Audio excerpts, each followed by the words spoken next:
Thank you. So Alfonso, do you want to, let's see, I guess the recording, yep, it's going. So you want to go ahead and do your introduction first?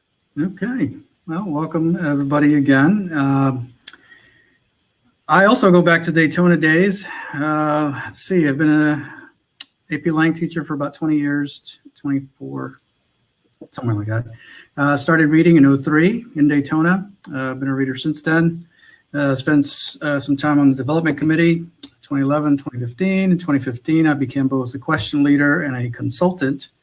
And I've been lucky that I've been kind of a part of the group that worked on the course description last time in 2014. And this time, that was just released.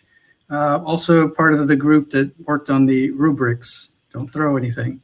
But hopefully be able to share some of that with you.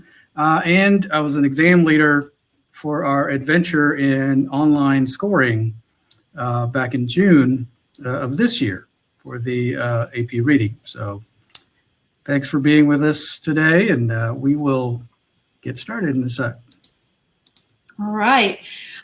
So before I introduce myself, I just put up another poll for you guys, just a question to see how many years you have been teaching AP English, just to get an idea of, how many of you are new to the AP course, maybe not new to teaching, but maybe you've just been recently given this AP teaching assignment. So we're just kind of going to get a gauge of that really quickly. So my name is Christy Seidel. I am an English teacher here in West Palm Beach, Florida at Suncoast Community High School. I have been teaching for 17 years, but my career actually started teaching middle school. So I've taught everything from 7th to 12th grade. And I like to say there is a special place in whatever afterlife you might believe in for middle school teachers, for sure. So I love my high school babies, but my hat goes off to every middle school teacher out there. So I have been reading. I've been an AP reader for I think 10 years now, and most recently, again this summer, as Alfonso called it, our adventure. That was the nice way to put it. Our adventure this summer, I worked as a question leader, and looking forward to the time where we can be back together in person to do the reading. So you new people or people who've only been doing this for a year or two, I highly recommend, once you are able to and you feel comfortable, apply to be a reader. There's always a need for readers, and it is the absolute best professional development that I have ever had. It just the hands-on experience, it's like people can tell me in a PD session what to do over and over, but I need to just do it to get better. So that's who I am. So because we do have some new people in here, maybe not new teachers, but at least new people to the course, it is a good idea to go over briefly the scoring guides. And we'll kind of talk about the difference between scoring guides and rubrics, and perhaps why we need to use that language, a little differently, not as interchangeably as we often do. But the scoring guide has been changed. Perhaps some of you taught AP a few years ago, took a hiatus, taught some other courses, and now you're back.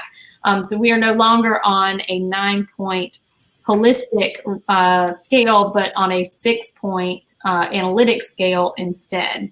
And so we'll talk a little bit about sort of the positives that have come out of that as in our experiences this summer. But for each of these scoring guides, there are 3 rows that you will see.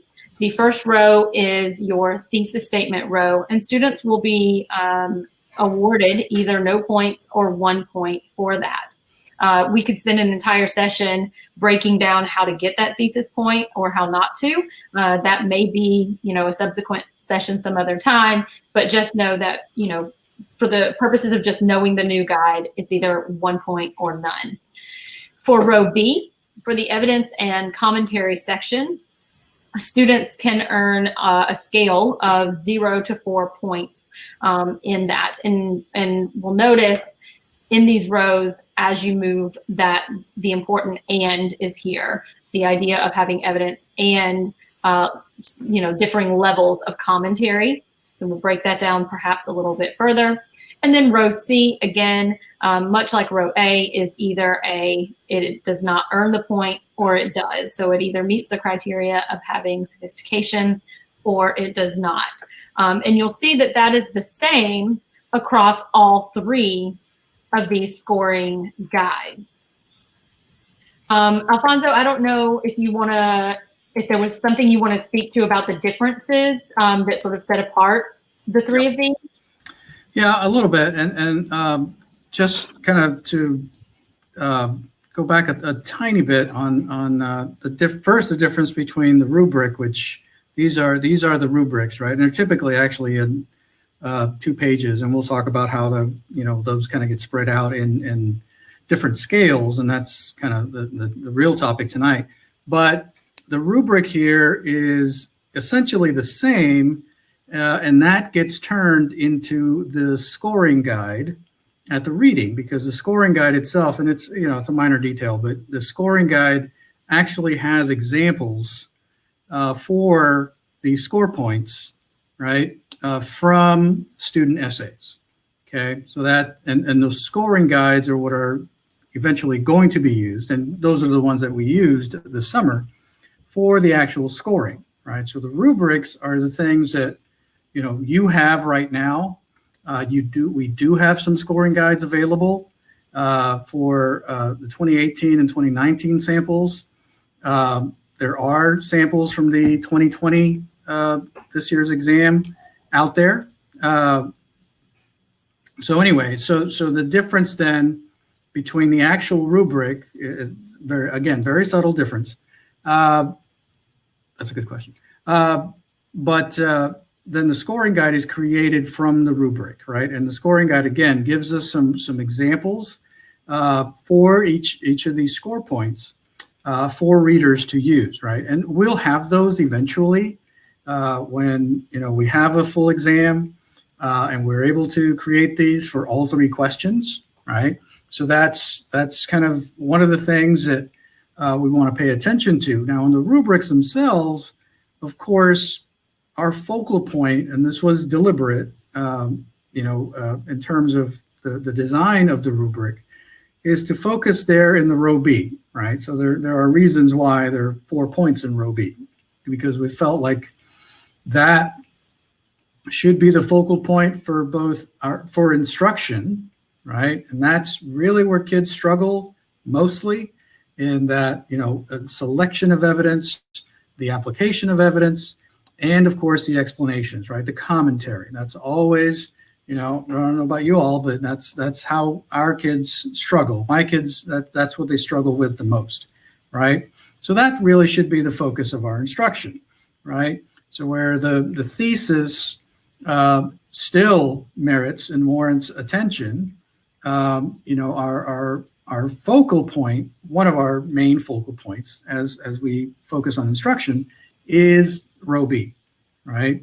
And then, of course, getting to, from point to point in row B, and this is the same with all 3 questions, it's kind of a progression, right? We want to pay attention to the differences between using one source or 2 sources and 3 sources in the synthesis, right? Those instructions are remaining the same. Those are still exactly the same. They have to use 3, right? And then moving forward from there, how does that selection of the sources and the actual explanation of the evidence that they find in the sources, how is it tied to their thesis, right? So the progression there is something that we need to pay attention to in instruction. So again, it's a lot more about these focal points, and we'll talk a little bit more about actual, the difference between scoring and grading, because that's pretty relevant, right?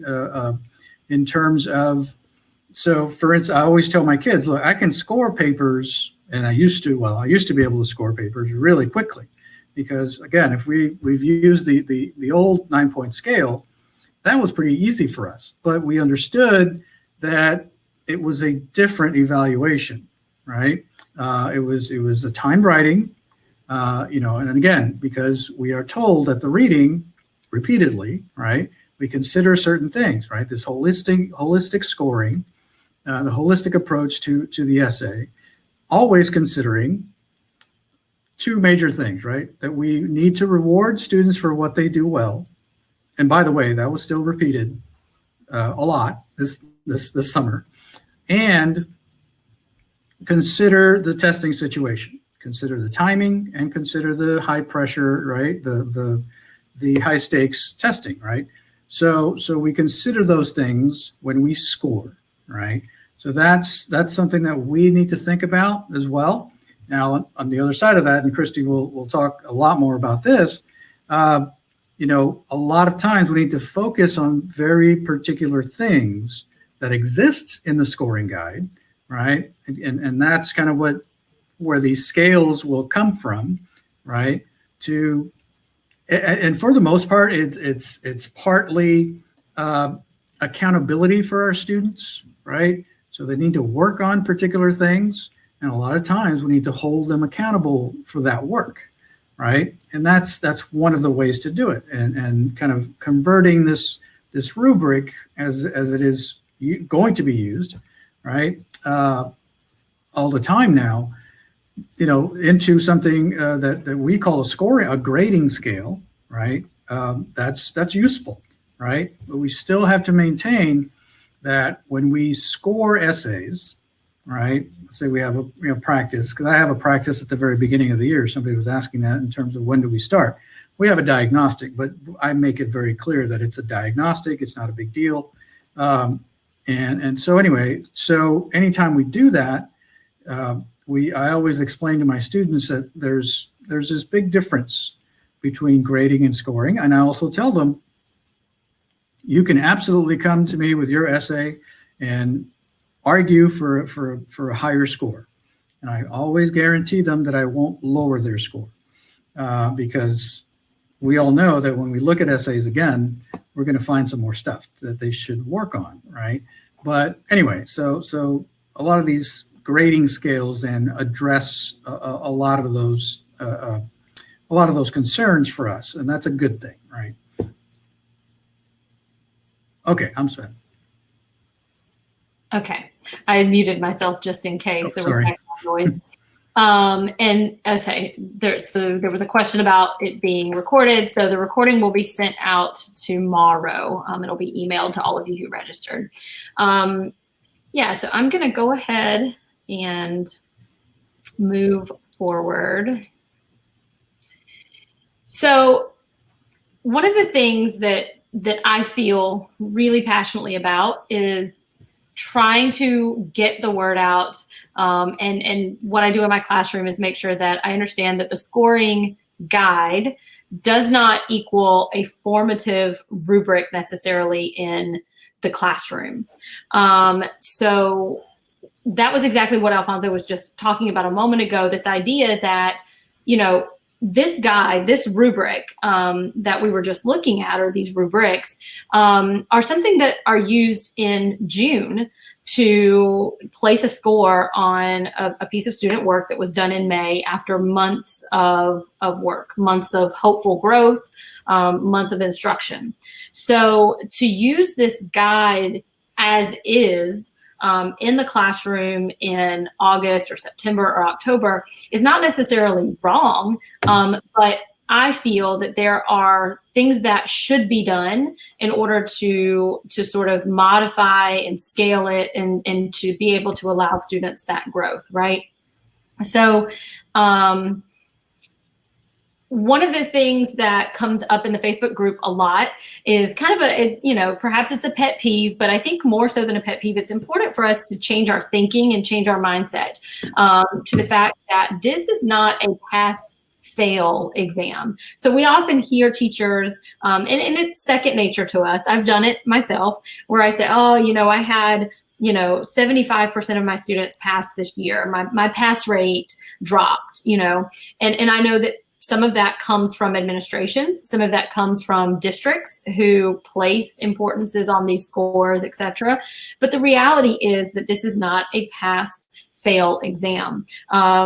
College Board has very clear statements out there that correlate to what these scores mean in terms of a 5, meaning that, a student is well qualified, all the way down to that a student is not qualified at this time to exempt a college level course. So the idea that a student has failed or is a failure or anything like that, I just think that there really needs to be sort of a mindset shift to that. And I think along with that comes the next point here, in that frustration when we apply this scoring guide in September to a student's very first rhetorical analysis, and they get a 40 in the grade book, etc. That's frustration for everyone all around. It's frustrations for parents who see that grade and don't understand how the kid can be failing that early in the year. It's frustration for a student who already thinks this is an advanced course and I didn't think I could do it anyway. And look, see, I told you, I'm not a writer. I've never been good at English, or whatever the case may be. Or a student who loves English gets that, 4 that correlated to a 40 and it shouldn't have, or whatever. And now all of a sudden they're questioning, their own skills in English. So we have to look at how we're going to apply these scoring guides. I'm not a proponent of necessarily hiding them away from students. I think, I sometimes I equate AP exams to sort of going into battle. There's this timed approach and it's exhausting, mentally and physically. And so I tell my kids, I'm going to send you into battle with all the weapons that you need to be able to fight. But, I think thinking about how we use those early in the year is really important. So yeah, the power of the 2 is so very important. And for those of you, again, who are in the Facebook group, you might have seen Trevor's slides that we shared after the fact that really talk about 2 being the new sort of the idea of being college ready. Very important. So when we're looking at this scoring guide and we're using it in the classroom because perhaps we want the students to become sort of ingrained with the language of the rubric. At least that's why I use it early on. So there may be teachers who choose not to use the scoring guide or introduce it to students until later in the year. I introduce it from the very beginning because I want them knowing the language of the rubric as much as I do. So how can we use methods with this particular scoring guide that's going to be used in May and June to score their growth for an entire year or an entire semester for those of you on block? How can we do this to decrease their frustration, to allow for growth in reteaching and revision? And so when we use this in a better way or a more efficient way, perhaps in the classroom, it will allow for both teacher and student confidence. So in the chat, some people break it out in January, and there's nothing wrong with that either. So, all right. So Carlos, Alfonso, do you want to talk about Carlos's, comments here, or do you want to go back to some of the stuff on here and add to it? Unmute myself first. I think you covered that really well, and that it does depend on, you do want to have your students familiar with the language of the rubric. That's something that's useful, but again, the application of it, right, to a piece of writing, as Kristy was saying, we have to be really careful with that. When we actually apply it, how we actually apply it, and then just kind of being cautious about holding them to these standards that, again, that they're supposed to be held to after they take the course, right? So it's something that we have to really consider. And that's, like I said, when we kind of convert this, and there's, again, just kind of to mention that, we won't have really a good idea of how these rubrics are performing together until next year, right? Because, we haven't used them all at a live reading. We've only used one. But anyway, speaking of the reading, as we've both called it, adventurous. And, you get, imagine the crowd. If you've been a reader, imagine that crowd online dealing with all manner of electronic interference, and just this totally new situation in terms of where we were and what we were doing. But we're also dealing with a new rubric, right? And it's very first application to student writing in en masse. So anyway, so we had quite some good feedback from these question leaders, and that our chief reader Duku Anokia gathered. And if you went to Mosaic, you heard her kind of talk about all this, but some really good insights into how the rubric performed and what we saw. And question leaders this year had some really good feedback about this. So for instance, Carlos Barrera, who's the CBA on the committee, tells us that it did help kids, right, at least think about. And this is one of the things that I think we have to focus on, right? This tension and complexity that it mentions, that's embedded both in the CED and in the rubric. It's going to take development, right? And it's something that we have been doing, but in terms of how it will translate to this new analytic rubric, and again, we have kind of a limited data set, right? Just 1 year of application. So I think this is going to get better as, again, we focus on that row B and focus on students really being able to discuss these rhetorical choices that writers are making in the context of the rhetorical situation, right? Their understanding of the rhetorical situation. And those things are very, very difficult, right?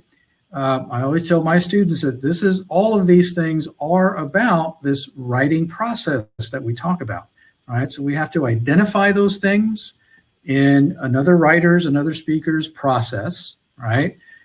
Their choices, how they used evidence, how they connected that evidence to their claims, all of that as students and as student writers, they have to develop the ability to recognize those things, right? Recognize them first, think about them, and then analyze them and be able to say something, right, about them. So again, in the same process, which is formative for them, right? Because they also should be, and I tell my kid, you should be thinking about, hey, when I go to write, how am I going to make my claim a certain way? How am I going to select evidence? How am I going to tie that evidence to my claim? So on and so forth, right? So this process, is layered for both for students as both readers and as writers, right? I think Carlos's point here is very important in that, we saw some really good student writing. And again, there's several reasons, right? I mean, we were all able to, if we taught the course last year, we were relatively aware of very early about what was going to happen with the exam. And we did have some time to focus on rhetorical analysis, right? So, the typical things that we see kind of year after year with rhetorical analysis, some of them didn't appear this year, which was good. We certainly didn't have the number of blanks that we usually do, because again, that's part of that is the I always tell my students, part of that is a difficulty factor and the propensity for students to put the rhetorical analysis aside, right? And that's not a good idea, really, because you're essentially putting what is generally considered as the hardest task at the end of the exam, where you're really, really, really tired. And, for a lot of students, it just it becomes kind of a throw your hands up moment, and they leave it blank, right? So we didn't have that, and that's a good thing. So I think a lot of the other comments that we have here do paint an encouraging picture of where the rubrics are going. I think, Kristy, you were going to do these other ones.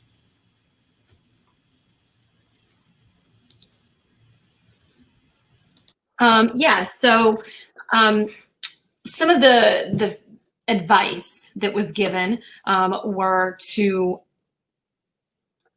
hold on, I'm making sure I had like something came up. Okay, so Christina Pinkston brings up that we need to make sure that with students, we are emphasizing to them the difference between rhetorical strategies and rhetorical devices. And this was really a sticking point, really for both row A and then feeding into row B. So really the crux of this goes to that whole idea of throw away the lists, right? We've been saying that for years. A lot of teachers have been saying that within the online teacher community and now on the Facebook community, and anywhere we can, throw away your list. Now that doesn't mean that we're going to stop teaching terms. It doesn't mean that the students aren't still going to be told, what rhetoric is and perhaps what ethos is. But the idea of sort of giving these term lists, with hundreds of terms, and they're taking a quiz over 20 term vocabulary words every Friday that are all just sort of these rote drill and practice things for terminology. The problem with that is not that we're equipping our students with an understanding and a knowledge of these devices. The problem is that often we aren't equipping them with, we're maybe giving them the definition and they're memorizing the definition, and so they can throw a bunch of random words on the exam. I mean, I can't tell you the times that I've been at the reading and I've read a rhetorical analysis, and there's been some rhetorical strategy that I had to think to myself, I don't even know what that is, because it was something so obscure. So the thing is, we can give them lists, we can give them devices, but the more important thing is keep that list smaller and make sure that they know perhaps less devices, but they know how to use them. So this idea of just throwing out, the author uses diction, syntax, and, logos. The problem with that is that is what lends itself to those formulaic responses. And I think that's, something else that we're going to kind of touch on here in a few moments, is this idea and this myth that this scoring guide, this rubric, I should say, lends itself to these formulaic responses by students. And it really doesn't do that any more so than the old one did. As a matter of fact, I will say I was one of the teachers who kind of let go of that 9-point rubric very slowly. I knew how to apply it in my sleep. Like Alfonso said, scoring, could look at an essay and throw a 1 through 9 on it in, 60 seconds. If you're a speed reader, you can kind of pick out what the student's doing very, very quickly if you've done it for a long time. So I didn't want to let it go, because I had it in my head that this was going to take so much longer. It was going to be so much more complex. And last fall, I finally, quit stomping my feet and said, all right, I have to do this because it's what the kids are going to have. And lo and behold, much like, our teenagers, I figured out that it wasn't nearly as bad as I thought it was going to be. And I found that it actually did not lend itself to formulaic writing. In fact, in order for them to score well on rows B and C, they really do have to have an overall understanding. They really have to have a big picture understanding of how all of these strategies, these choices work together. Gone really are the days of them being able to just plop down 3 devices and outline what those devices are and truly be able to score well, because they really do have to provide that commentary, those connections.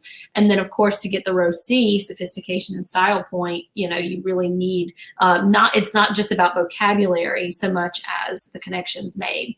And so that's something that Christina brought up here, is, just listing these devices became problematic.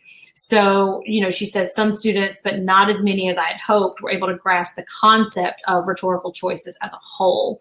And so sometimes it proved a complexity of thought of how and why the choices were used. I gave up the old rubric reluctantly immediately. Yeah, I mean, it was reluctant, but once I did, I figured out it wasn't so bad. Alfonso, do you want to take Kevin's? Oops, sorry, keep muting myself. So Kevin's comment here, students were skilled in spotting rhetorical features. Students could still be successful focusing on devices. Not all passages for rhetorical analysis had the number of clear stylistic choices. And again, this was kind of an element of the speed with which all of these different questions, if you didn't know, there were 24 operational questions, rhetorical analysis questions. So, I mean, and Kevin was involved in all this, so then the fact that they had so many, and I mean, I saw all of them. So it was, and they were all, really pretty good, just in terms of, having seen rhetorical analysis passages and questions in the past so often. They were really good. The higher level of engagement with the prompt that Kevin mentions here, again, one of the things we did see is that, these kids really, really, really gave it a go, right? And it was something that it was really nice to see that these kids they were all trying. It was really nice. And again, the successful essays, just as Kristy was talking about, just in terms of, does the 5-paragraph essay kind of disqualify your? No, it doesn't, right? It depends. It all depends on the structure of their discussion, right? And if it takes 5 paragraphs, so be it. And I tell my students all the time, look, I have seen 5-paragraph in the old scale over and over. I would see 5-paragraph 1s and 5-paragraph 8s, right? Kind of leave the 9 out of it just because, unicorn. But, that's still something that even if they focus, and when I tell my students and try to get them to understand that even focusing on a device or particular devices can be a good idea, especially if those are repeated and they can really talk about patterns in those. So in other words, why these things are repeated, right? And where they're repeated. That can also have an impact on purpose, on meaning. And if they can do that, right, they're still technically focused on that one rhetorical strategy, rhetorical device, but they're having a much fuller conversation about it, right? And that's really what as readers, we're looking for that, right? We're looking for that full commentary and them being able to explain their choices, right? Just like we asked them to explain the writer's choices, right? And that's it depends, the number of paragraphs, because my kids ask me that all the time. Well, I need to know exactly how many paragraphs I need to write here. It's like, no, I'm not going to tell you. It depends on what you see and what you want to discuss, right? So, approaching that from the constructing of paragraphs, right? Really focusing on how our kids both identify and then, yes, depth over breadth, absolutely. Both identify rhetorical moves, rhetorical choices, right? And then are able to discuss those rhetorical moves and choices. And if we really focus on structure, right, in a paragraph, chronological or, problem solution or cause and effect, whatever those are, right? There's a bunch of them. And what I tell my kids is, look, these are a lot of the ways that other writers will arrange their writing, right? And they do this deliberately. And you need to do that as well, right? You need to make these, but the idea is that you don't follow a pattern.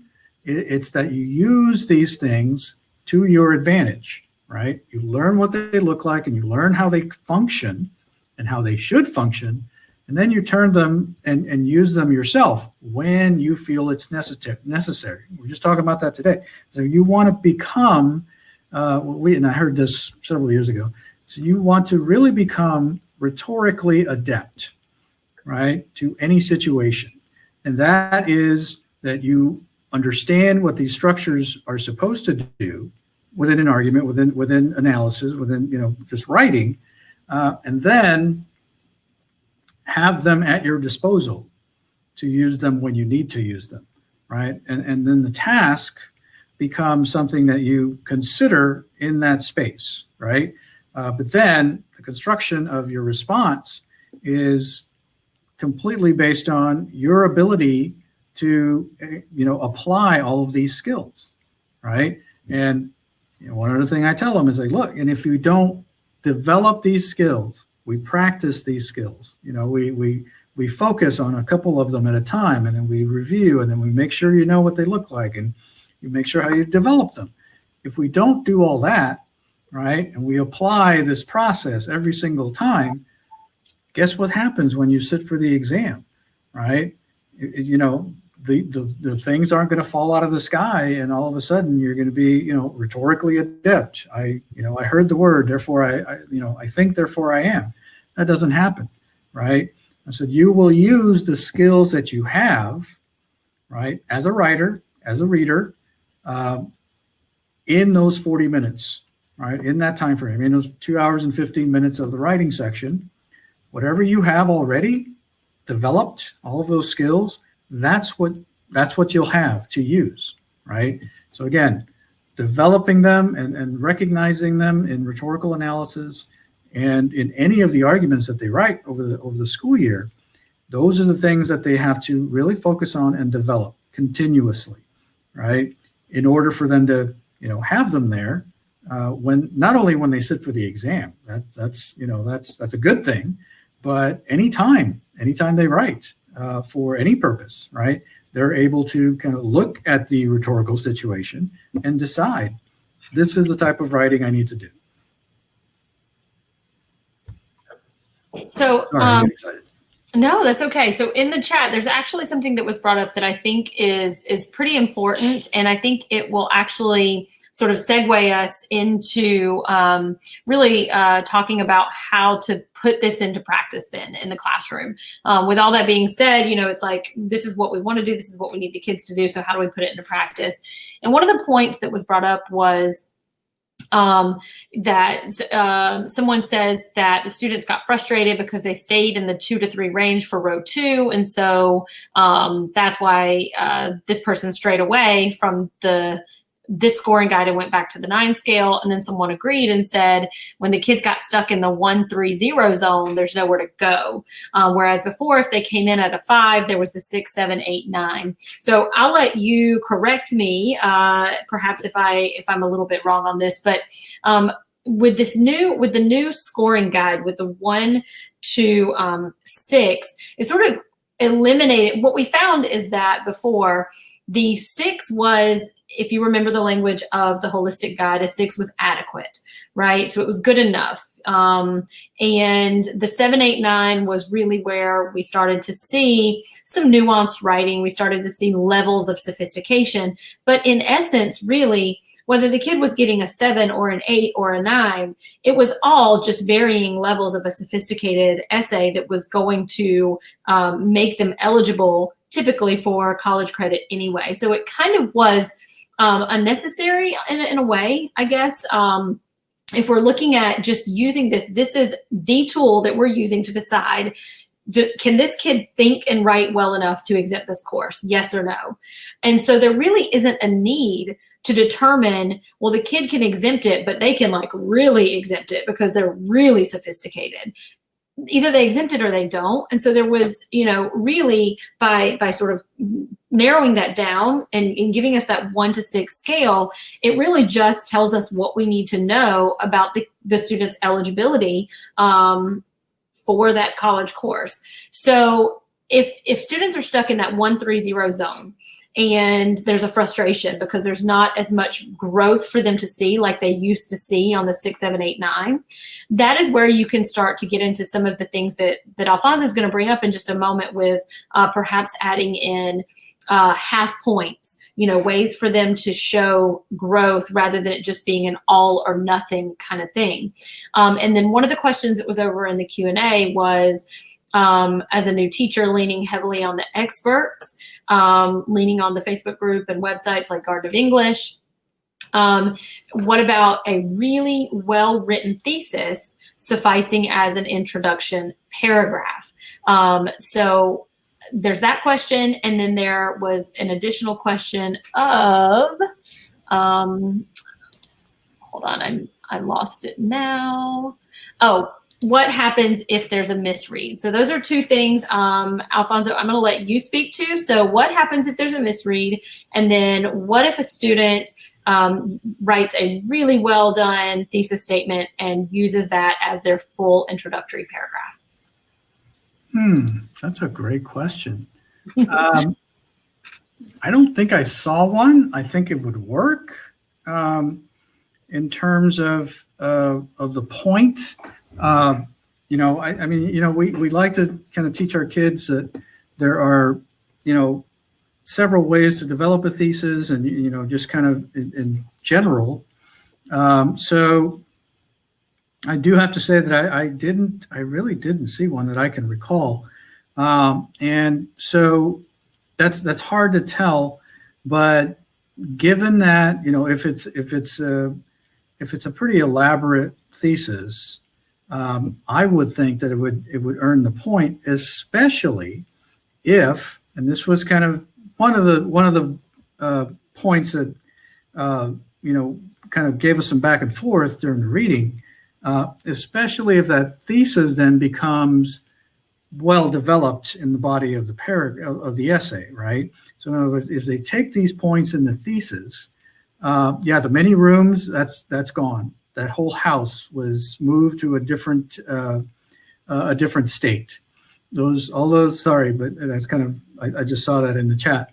That whole idea of the many rooms, and actually we were trying actively to get rid of that language the last couple of years, last 2 or 3 years at the reading with the old rubric. And I don't know if it was a thing leading up to this analytic rubric. It made a lot of sense, but yeah, those rooms are no longer, right? You're smack dab in the middle of 3 or 4 worlds in those and actually, and that's actually a really good point, because now the samples that we will get from the reading, right? There aren't any range finders, right? We used to have range finders, and we used to have, well, this is a really good 6, or this is a, kind of a low end 6. That's not a thing anymore, right? So again, and I think to Kristy's point about how this new analytic rubric did kind of shrink the scale a little bit. It wasn't to the exclusion of any student writing, right? So again, I really enjoyed her explanation about, the kids who were writing 7, 8s, and 9s on the old scale were going to qualify for credit generally, right? And that's, the folks who do the numbers thing, that was their determination. So that was because there was some concern, right, about, hey, what's going to happen to these kids now that the scale is in numbers at least shrunken, but that's not it's, and I think what they found, and again, based on the application of on only one question, is that really kind of played out. That's what happened with this new rubric. And again, I couldn't tell you at all how those overall scores were determined based on the question, the 1 through 6 score, how that turned into a 1 to 5. There was some math involved, I'm sure, that I would never understand if I tried. But it for us, especially in the classroom with our students, right, to familiarize them with the major points that they need to, really, really strive for in these, especially, and I keep saying this, I'm sorry, but it's really relevant, especially in that row B, right? And for us to really kind of break that down, and again, when we start talking about these different scales, grading scales, that kind of help us do that, help us pay attention to, more specific structures and skills that, will help them in the development of this nice, toolkit for them, their writing toolkit. That's when we can really use the scoring rubric and a conversion of it to really help our kids both focus on individual skills, and then, of course, kind of for us, for our purposes, kind of translate that into grades. And that's I think that's going to be useful. Kristy? Okay. I had to unmute. Sorry.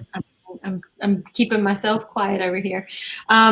So I know, for the sake of time, I know you had pulled the specific information about the rhetorical analysis guide. Do you want to do something with that, or do we want to just go ahead and go to the in practice stuff and then come back if we have time? Yeah, I think so. I think we really need to kind of cover these again. Okay. Examples of scales that could work, right? And this is kind of what I do. Much more generous in the again, when we start, and somebody brought up the point that they kind of don't apply the rubric until January, and it depends, right? Because it depends on your order, right? So if you, for example, you really want to cover all three types of questions, the skills associated with those questions before you apply rubric to a sample student essay, that's totally okay. It depends. Some folks will, start with rhetorical analysis, and then once you kind of go through the process of it, then maybe have a practice time writing. And then, this is kind of how I apply grades, and I do points because it's much easier. There's less math involved. I was having a conversation actually about this a couple of weeks ago, where, there is, kids want that 100. My God, they'll fight you over that 100. But because the descriptions in the old scoring scale, the old rubric we had, the 9-point scale, and this scale that we have now, the top scoring essays aren't necessarily perfect. They're not, because again, they're considered drafts. We are reminded of that all the time. And they're considered essays that are not finished, right? Or polished, right? So then the idea is, depends on your, both student group and your parent group, right? Because their parents will also fight you over the 100. But there's a very, very reasonable explanation that there maybe shouldn't be, that top score, that 100, right? And if you're talking about, starting with, for instance, a 6 scoring a 19 points, right? Which is translates to a 95. That's pretty darn good, right? And in terms of kind of the reflection of that sixness, I guess you could say, A plus, that's excellent, right? So, this is just simple, much more simple for me, right? And when we are, so a lot of times when we practice time writing, if I want them to just focus on one particular skill, I'll have them write a paragraph, right? And then we focus on that, and that's, a lot of that is more for practice. But if it's a timed thing, I'm almost reluctant to assign grades other than, yeah, you did it, right? And it's kind of a, everybody gets it, or you don't get it. Of course, if you don't do it, you don't get it. But that's different. So this is just something that's a lot easier for me to kind of wrap my head around. and it's not, it's not elegant, and it's not, overly involved. And Kristy's going to tell you about one that is pretty darn good, actually. Thorough, very thorough. Can you hear me? Yep. Okay. This one is, I'm gonna flip just a couple slides over because this one's not mine, but the one I use is here. So I'm gonna go to this one, and then you can go back to these, to the half points and such.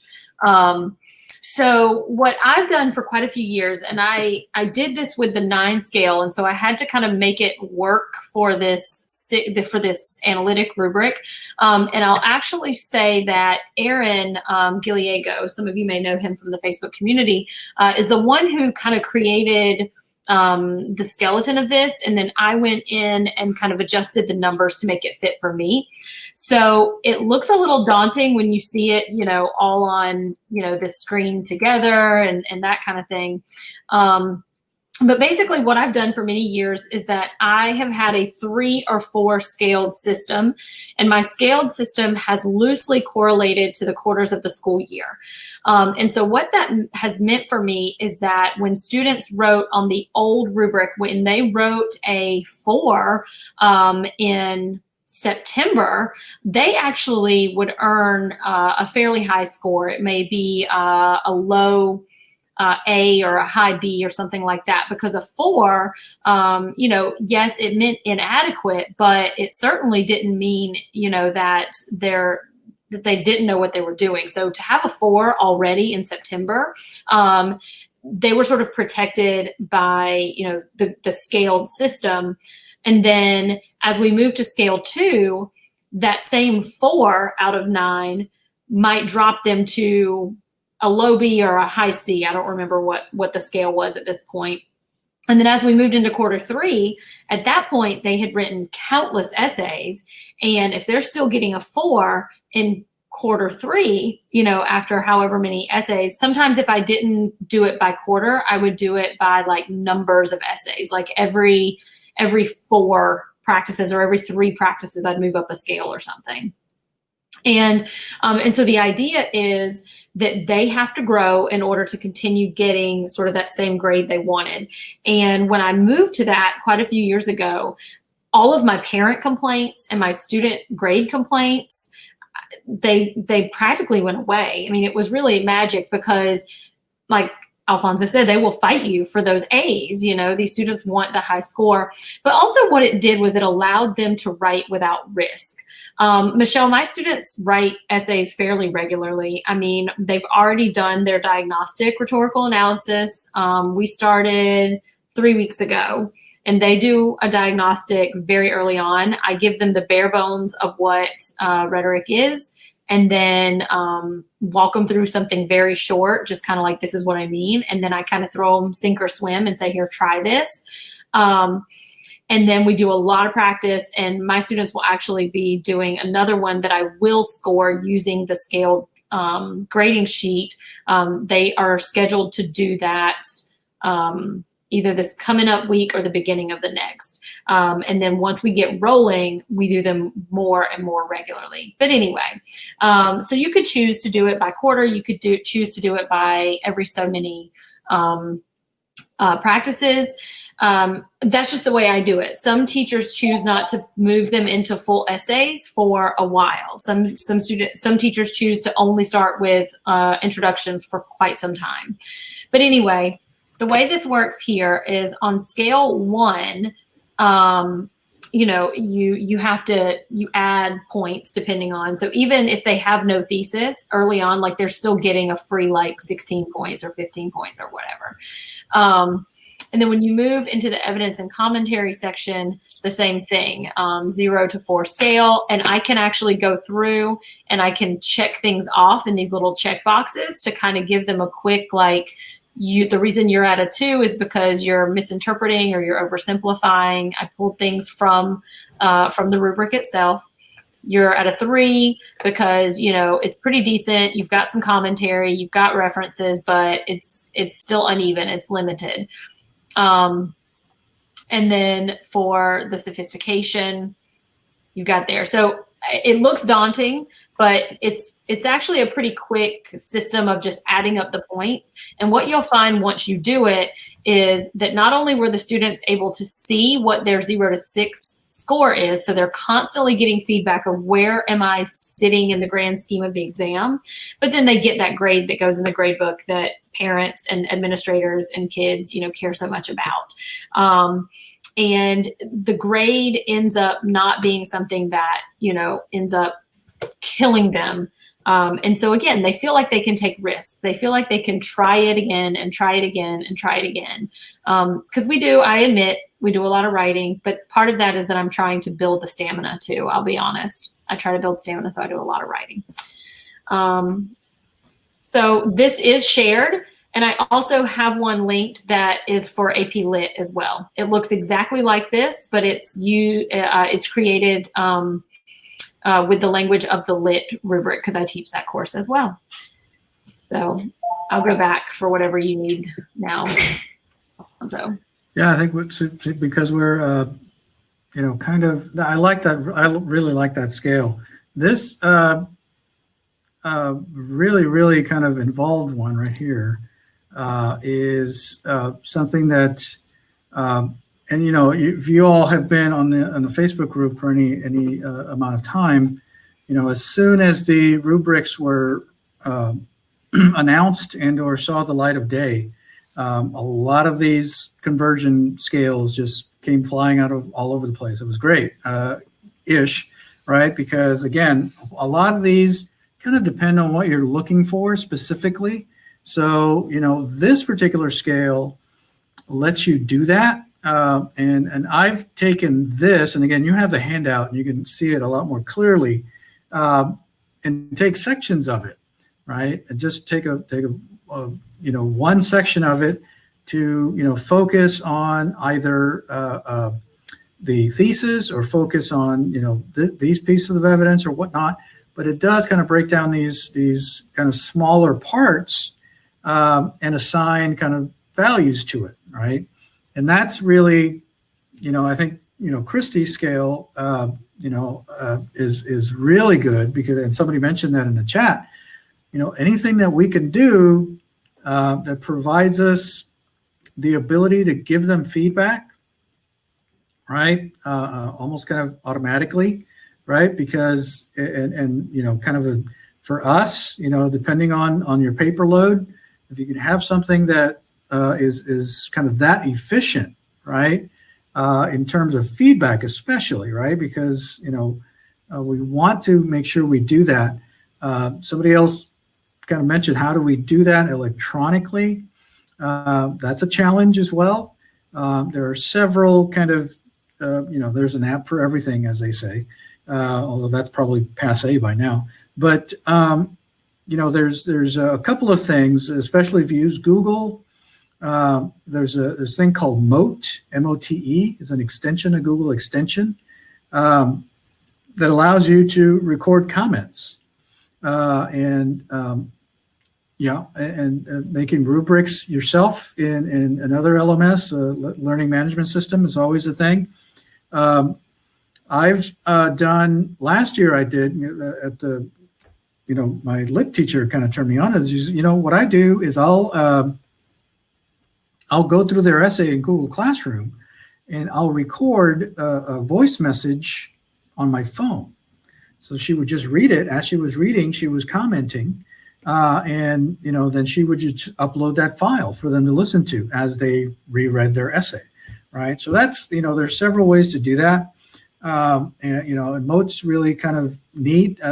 Google also lets you kind of save comments that you can just, attach to essays also, whatever you can do to, both. I mean, and what we want to focus on, of course, is that they get some quality feedback on what they're doing with their writing, while at the same time kind of saving us some of our time, right? And whatever we can do to do that, and I think these scales, especially Kristy's scale here, really does help, right? In the time management department, and that's, we always need help with that. which is why eventually I kind of love getting to the point where we're practicing time writing, because I know I can burn through those essays pretty quickly in scoring mode, right? And I'll tell them I get in scoring mode and I can churn through them. But again, kind of explaining the difference, right? In scoring and grading is always important for the kids. But whatever you can do to kind of help yourself out, that's always a good thing. Awesome. So we are just a bit over time. So thank you for everybody who kind of hung in there. So in essence, you've got some options. If you are someone who doesn't like to start with full essays early on, you could certainly break down just the smaller sections. You could really focus on just row A.